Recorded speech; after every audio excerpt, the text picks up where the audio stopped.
Hey guys, what is up? If you don't know who I am or just forgot, my name's Elizabeth. I'm here in my studio, Tiny Fitness in Houston, Texas. And back at the end of 2018, I had started vlogging my bounce back progress, and I swore to myself before I started vlogging that progress that nothing was gonna get in my way. Well, the best laid plans. So I had a rare daytime cancellation while I was here working, and I just wanted to pop in for a quick update because in the meantime, I've shot all of these other great videos that I really want to get out to you guys, and I'm not letting myself upload them because I haven't given you a progress update. I've also filmed and partially edited a progress update like every 2 weeks, but I haven't been able to finish it. The thing that bogged me down is that in order to edit my videos, I was stealing from my sleep time, and I only get usually like 5 or 6 hours of sleep time. So to steal from that for 2 or 3 nights in a row kind of sucks. And it was also slowing down my progress. And I didn't want to be like, oh, you guys, I could be making more progress if I would just stop editing these YouTube videos. So I'm not editing. So to recap, here's my progress update since you saw me last. And again, like I wanted to do this video with all these overlays of my exercises and like my progress photos and everything. That'll come one day. I have too many awesome clients. And their schedules are kind of volatile, so every time I think I'm gonna have time to shoot or edit, I don't. So here's my progress since the last time we talked. I turned a big corner back in January, around the end of the month, when I finally had been working out at what I would consider a beginner level again, long enough that I could move on to advanced beginner and almost intermediate stuff. A lot of the health conditions I'd been dealing with finally started to be better enough that I could really do things at an intensity that I knew my body would respond to. So I'm not fully back where I was health-wise before everything over the last couple of years, but I've been able to do a lot more. So I progressed from the walking, like you saw in my former vlogs, to some jogging intervals and to a lot of high-intensity interval training using plyometric exercises. I'm gonna go on a brief tangent about high intensity interval training, or HIIT, right here, because as a trainer, it makes me crazy to see these things online that say they're HIIT and then you're doing like squats or push-ups. HIIT is not a time to be focusing on your form. It's a time to be doing a simple, basic movement where you can go all out. The whole point is to go all out. That's why the intervals are 6 seconds long, 12 seconds long, 20 seconds long, maybe max like 45 seconds long for most people, for most workouts, right? So really think about that when you're doing online workouts. If you're doing push-ups as fast as you can, you better be really, really good at push-ups and have no shoulder or wrist problems, because it's just not the time for that, right? So I've been doing jumping jacks and 4 counts and other modifications of burpees and squat jumps with different variations, little 180-degree twist or a star jump, things like that, or using the Bosu like I'm sitting on to add some other intensity to the movement so that I can really go all out at my level for that day. There are also no impact HIIT workouts. If you want to see more about that, you can comment down below. I have lots of clients who have to do no impact workouts for a variety of reasons.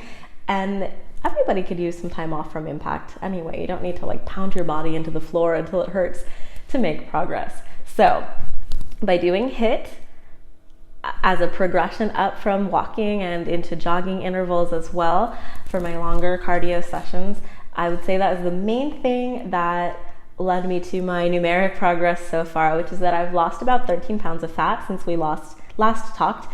And it's about like a total of 7 or 8 inches. The inches are a little hard for me to tell because the thing that derailed me in the first place from making my last update is that I couldn't take the pictures that I wanted to take because back in December I went to a social event and the food was supposed to be gluten-free and it wasn't.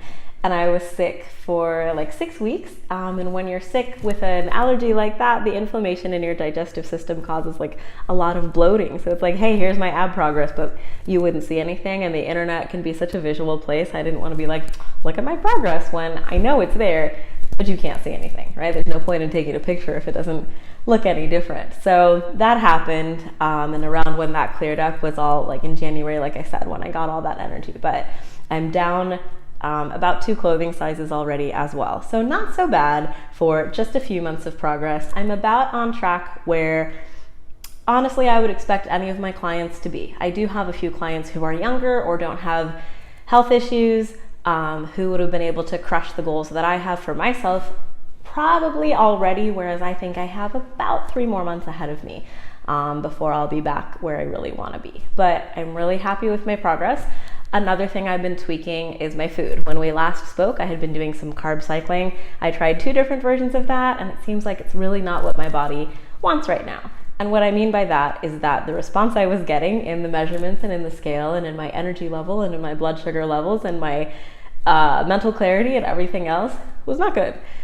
So that's enough reason for me or you, right? I make these videos not just to talk about myself, but to give you tips and inspiration for how to travel your fitness journey a little more easily and gracefully. So that was enough confirmation for me to be like, hey, let's stop carb cycling. So then I've tweaked my macros probably 3 times since then. I'll make a change and I will observe for like 2 weeks and see how things are going, and if things are moving up instead of down or out instead of in, or I just don't like the way I'm feeling or I'm not seeing any progress at all, I'll make a change again after 2 weeks. You need to give your body a little bit of time to hear what you're saying, but if you give it a consistent message, somewhere between 2 and 6 weeks, depending on what the change is enough for you to say, okay, this isn't working the way we planned, let's move it along. So I changed my macros around. I also dropped my calories about, I think, 300 or 400 a day from where we last were. So right now I'm sitting right about 16 or 1700 a day. It's a little lower than what I used to eat, but I'm also a lot less active than I used to be. I used to teach Zumba classes more than daily. Now I teach about twice a month. So just as an example, it's a very intense class as an instructor, hopefully as a participant, but always as an instructor. And so without that in the picture, you know, it's okay. My energy needs are probably easily 200 calories short of where they were. Typically maintenance for me is about 1900 to 2000 a day with my active lifestyle as a fitness instructor. But my body can really tolerate up to like 22 or 2300 calories a day right now at my age and activity level, my former activity level, without putting on body fat. So to be at 1600 is pretty low, but I don't feel hungry, and I'm focusing on just getting good nutrient dense foods in, making sure I get a variety of fruits and veggies every day or most days. And then I went back actually to my food tracking from 2013. So that's a video I want to talk about too, because I've been tracking my food for a long time to help sort out my health issues and get my energy levels nice and solid and stable and all the things I want to do in my life. And I saw that my macros were super crazy compared to how they are now. Like 60% carbs, 70% carbs on average, and way more calories than I remembered eating. And it's not that in 2013 I was like at the peak of my fitness, but things were different. And also, you know, I know that's 6 years ago and bodies age and bodies change, but it gave me a lot to think about. So I went ahead and I bumped my carbs way up. I've seen no repercussions other than more stable blood sugar levels and more energy. Now, the way our body manages blood sugar, number one, is kind of the number one thing we're trying to talk about when we talk about losing body fat and maintaining a body fat loss. It's also really dependent on your stress levels and your sleep. And if you're sick, like if you have background level sickness going on, inflammation, chronic diseases, things like that, there's a lot of things that contribute to it besides how you eat, when you eat, and what you eat. So that coupled with, when I did this in 2013, I didn't have my glucometer yet. So even though it does mean pricking myself in the finger a few times a day, it's been really interesting to add that layer of data, really helpful, I should say, not interesting, into what I'm doing. It lets me know right away how my body is responding to the choices I'm making. So I guess that's like my version of the Fitbit. Like, I don't care what my step count is for the hour. I would rather know how my body's receiving the messages that I'm giving it. But I can definitely see the change in that, you know, when I'm stressed or when I don't get enough sleep, things like, because lack of sleep is a form of stress on your body too. So overall, my takeaways for me from the past few months are just to keep doing what I'm doing. It took about 6 or 8 weeks of really consistent, hard effort for my body to make visible, significant changes. Like I said, I'll do another update or like an Instagram post on what all that looks like and what all that means, strength-wise and everything. But I just wanted to get this video out and done in the way that I could so I could free myself up to move on to the other videos that I've made for you guys, because they're way cooler than this. But I was like, I don't want to leave people hanging if they thought I was doing this. I am still doing this. Anyway, so that's my takeaway, is just like stay consistent, keep on it for another 3 months, keep watching my macro progress. And for you, my takeaways are kind of the same. If you're making changes to your life, do things that work for you, do things that make you see progress, but hang in there for that initial period. Everybody has a time period at the start during which they don't see any appreciable changes. My clients all lose between 1/2 inch and 1.5 inches off of their waist after just our first 3 workouts. Seriously, they all do. There was one who didn't, and she had a health thing going on and hadn't told me about it, and I wouldn't have done it anyway. So, but literally one out of everyone I've trained.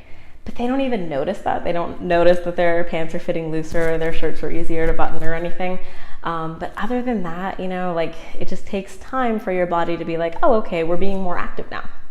So hang in there during that period, know and have faith that you are putting in good work towards your goals, and just stick with it. And then after that, like don't let more than 2 months go by, but do give it at least 1 month, all right? Just be consistent for that 1 month. And then if it's been 2 months and you're not seeing changes, look at your data and see if what you're doing makes sense. You know, one of the things I've had to look at is like if my total daily energy expenditure is lower now than it was 6 years ago, because I'm 6 years older, and also, like I said, I'm less active with less Zumba in my life and things like that. I used to also be dancing competitively and stuff, so like that's not happening. So yeah, so just look at all those variables. How much energy do you really have going out? How well are you sleeping? Are you hydrated? How's your stress? Like really, how's your stress?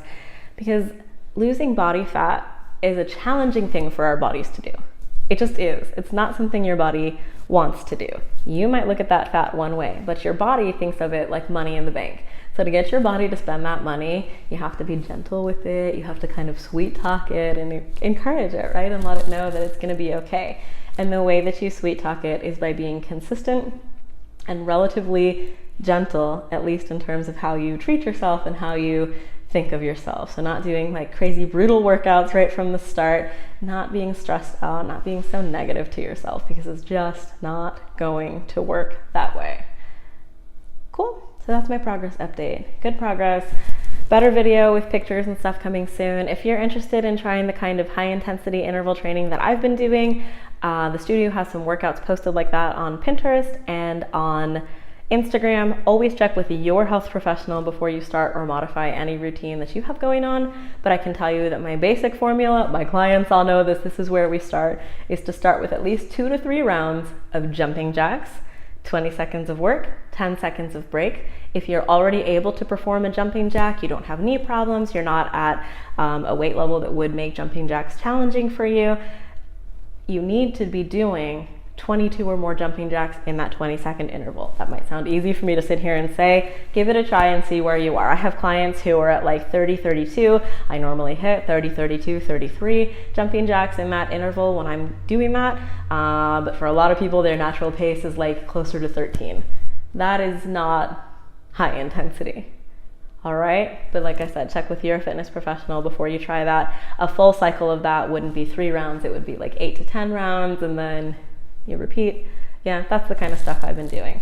It's not super sexy, it's not like Instagram worthy, but it works, and there's science behind why it works. So that's my long-winded update on my progress. I'm still here, I'm still making progress, even though I didn't do pictures. I think you can see a change. I can feel a change. We get the glow back. You know, and especially if you are recovering from being pretty ill or dealing with chronic illnesses or big life changes, divorces, babies, all kinds of things like that, like be gentle with yourself. You are already going through stress. You don't need to do anything else that's crazy stressful.